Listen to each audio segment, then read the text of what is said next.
What is going on YouTube? It's your boy Thunderbite29 here. And yep, I am back today with another video.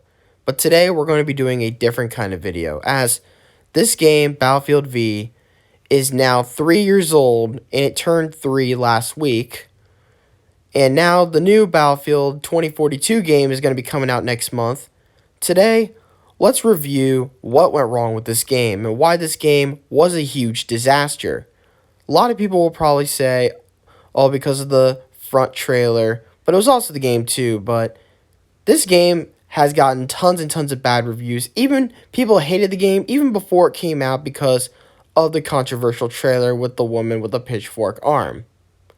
That's what sparked the controversy, and that's what started creating the boycotts for the game. But don't forget, 1 year earlier, Call of Duty had did something like this as well. But they did it in the middle of the campaign, unannounced, unofficial, until the game was released. And that was another British female making an appearance in the game as well.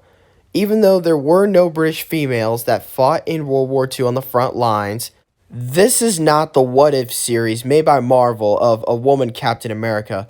This is World War II. World War II is not supposed to be some fantasy land, like some game of tag on the playground during 5th grade recess.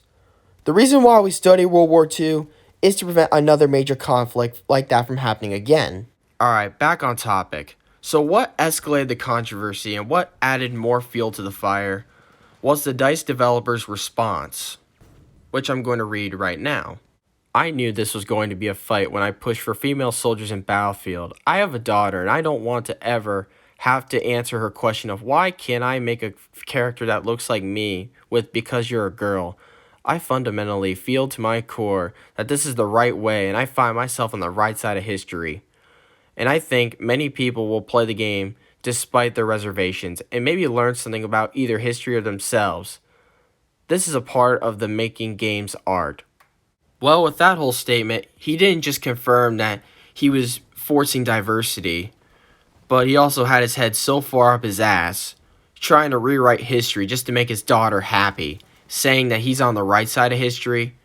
Yeah, right side of history? My ass. No, you're not. It's funny, he tries to act like a hero doing what he's doing, thinking he's going to be remembered in the history books for doing what he's doing, but instead he's just making himself look like a clown. Like, this is really embarrassing. People don't buy video games just to hear how powerful and great women are. We play video games to have fun and get our minds off real-life issues, especially social issues that's going on in the real world. Like, keep that stuff out of video games, especially in video games that is set based on World War II.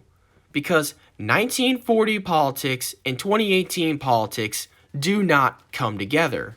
And they also made another statement that says, either accept it or don't buy the game. This is something you do not ever tell a customer, especially if you're a representative for a company. You do not ever tell a customer that or disrespect your customers like that. Because you know what happened then? It just encouraged more people to boycott the game. That's pretty much the reason why it had half less copies sold in 2018 than Battlefield 1 did in 2016. And before I get attacked by the SJWs, I just want to say, I do not mind women being in video games, but if you're going to do it in a World War II game, at least do it in the right way. It's because it's so funny. According to this Wikipedia article, they did mention that there were Soviet women in the ground forces and air forces. But there was nothing to do with the Soviets in the game at all. So why are they using that argument? Like, it makes no sense.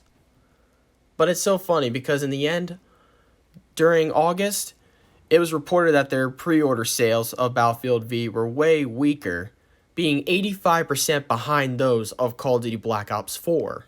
And the last thing to mention, a few months after this game was released, EA stock prices faced its worst drop in more than a decade, and EA attributed it in part to those poor sales of Battlefield V.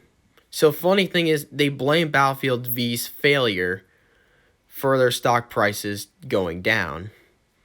Well, here's the 4 words I'm just going to say. Get woke, go broke. Alright, enough of that. Now let's talk about the actual gameplay. So as a lot of people knew, this game had barely any updates, which is probably one of their biggest flaws. And another big flaw was how they did their grand operations. Like, if you play Battlefield 1, if you remember Operations, like, they made the game so fun, and they also made it interesting at the same time. Like, say if, like, the British Empire won Gallipoli or the Ottoman Empire secured the Suez Canal. Like, it's not just focusing on killing players and winning the game. It actually explains, like, whoever wins or loses, it explains how it could have changed the course of history. Like, that's what made it interesting. But in Battlefield V, they didn't do that. They're, like, say, like in the Norway mission, like, say, like, what if the Allies won in Norway? There's, like, we had a great battle, but we had to surrender anyway. Like, still, like, that was just lazy. It just made it so boring that it kind of explains why the game got boring so quickly after, like, 2 or 3 matches. But it wasn't until the Pacific Theater came out when this game finally started to make a slow comeback. But even that wasn't enough to save them. Because eventually, after a couple months, you were going to get bored with it, especially when they only had 2 maps to play on when they first released it. But then in December of 2019, you had Wake Island get released, and a few months after that, then you had the Solomon Islands. And eventually, when you play the same game modes for so much and for so long, you're going to get bored with it naturally. But in conclusion, the gameplay was not too bad, but overall the game was not that good either. It's just disappointing that they could have done so much more with this. And the response to all the criticism of their first trailer, that could have been handled better too, by just keeping your mouth shut of what you think of social issues. Like, keep social issues out of video games, especially World War II games. Like, we don't play video games, especially World War II games, to hear what you think of this or that. Or women empowerment. We don't want to hear that. Like, we don't care. But is this game going to make me change my mind about Battlefield 2042? No, I'm definitely excited for Battlefield 2042. I'm definitely more excited for that than Call of Duty Vanguard. But anyways, guys, what do you guys think of Battlefield V in general? Tell me in the comments. I'd love to hear your thoughts. Like this video and subscribe if you agree. And thank you all so much for watching, and I will see you all in the next video. And this is Thunderbite29, signing off.